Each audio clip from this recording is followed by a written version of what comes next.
explain your relationship with Tupac. Now, how was the relationship between both stars of the rap group, Tupac and Snoop Dogg? Because you once said that allegedly, you need to tell me if it's true or not. When Pop went crazy over Snoop giving praise to Biggie Smalls at a radio station. What was that Yeah, about? that happened. That happened the night of the MTV Music Awards, which was like September the 3rd, September the 2nd, whatever that Monday was. The Monday night after the MTV Music Awards, I took him. I was there when we went to the radio station, and we went to the radio station to get on the radio. I think was it Angie Martinez? I Yeah, think it was Hot Angie 97. Martinez. Yeah, correct. And she asked him, hey, she asked him about the New York song. He was saying, hey, we wasn't trying to diss. We was pretty much paying homage. We was, we didn't make no money off that song. Grandmaster Flash got all the money because it was their original song, Right. the beat. And so he was like, so he was there being the politician that he is. And he was pretty much saying, I don't have no problem with Biggie. I don't have no problem with Puffy. I would work with them. Right.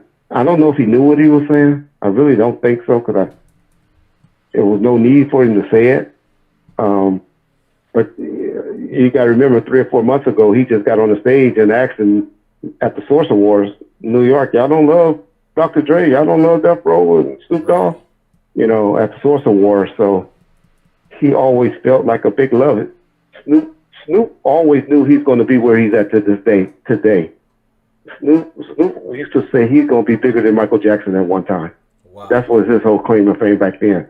What you got to remember, he had just beat Garth Brooks for Male Artist of the Year, which Garth Brooks, country music singer, in '95. That was a big accomplishment for him to win that award at the Billboards in either '94 or '95 Billboards award. So Snoop was on his way there, but that's how Snoop was more marketing Snoop Dogg, which was a smart thing. And so he wanted to be loved on both East Coast and West Coast, and he felt like Pac was alienating the East Coast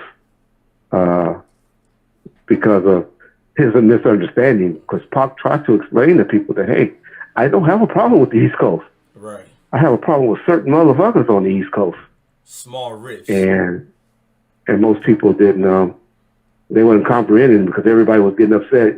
Jay-Z, Fat Joe, everybody, Mobb Deep, everybody was always, they were taking offense to it.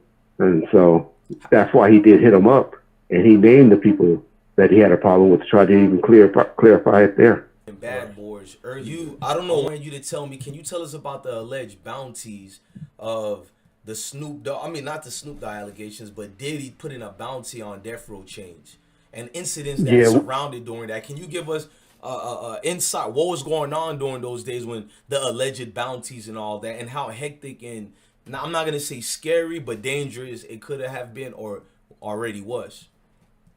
Yeah. Okay. Well, you got to remember, we thought we was untouchable. We started calling ourselves the Untouchable Death Row for a minute. Right. But we did something with Suge was having a relationship with Misa, which was Puffy baby mama. Sheesh, and who did shit he not came in sleep town. with? She came in town. There's a picture out there where we had Puffy's son holding up a Death Row chain. I think it was Justin, whichever is this Misa kid, holding a Death Row chain. Right. And so that hurt Puffy, which it would have hurt me.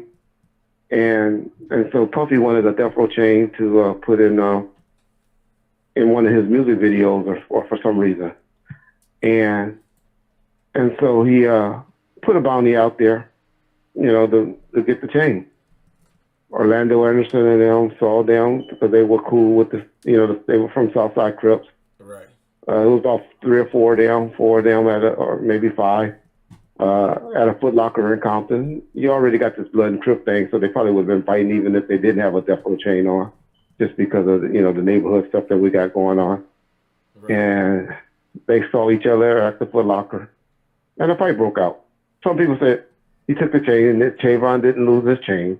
They just tried to take the chain, and it was a big fight, and they held the chain. I mean, this happened. This is the footlocker incident. Yeah, that's the few months later. One. That's what caused Trayvon to see the guy. He says his story is that he went and was talking to his big homies, talking to everybody that was in there. Not like people put out that he whispered in Pac's ear. He said, no, I didn't go whisper in Pac's ear. Trayvon's version is, they all was standing around, and he just wouldn't tell him, hey, there go that nigga that tried to take my chain from me at the mall. Pac, being the type of person he is, Pac was loyal.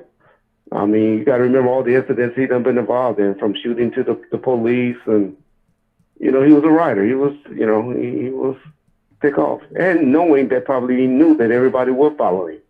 He runs over there, runs at the guy, take off, and drops him and hit him. And that's when the entourage, catches up with him and do whatever they did to him. Right. And so that's what happened behind the chain. That's the whole chain incident. All right, man. Thank you for that. Like, how was you?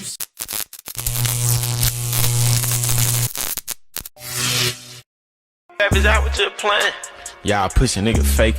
Bitch, I hang around them Haitians. Pull up on you, tie your kids up, pistol whip you while your bitch naked. Come on, man, 7.